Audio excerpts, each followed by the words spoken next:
This is the biggest misconception that will keep you sounding the same with your voice for the rest of your life. Most of my students believe that the voice they have right now is their natural voice. How do I know this? Because every single time I get my students to play with their voice and I push them to be a little silly and playful, and I get them to do things like this with their voice, or I get them to do things like this with their voice, they say things to me like, "Oh my God, no, Vin, don't make me do that. That's not my natural voice, Vin."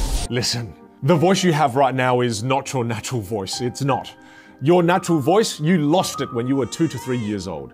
The voice you have right now is what's known as your habitual voice. It's a series of habits that you've developed unconsciously based on the people you were inspired by when you were young.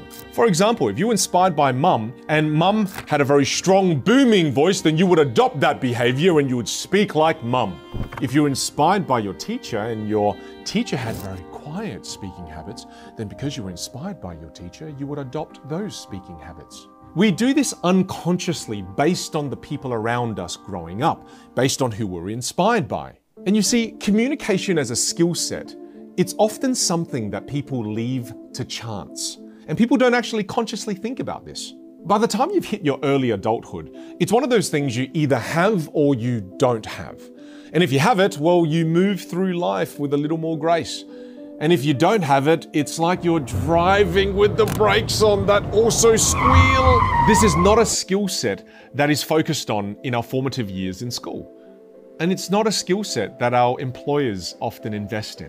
At the end of the day, sure, you can just wait for the right person to come into your life and influence you in the right way. Or sure, you can wait till your employer invests in you.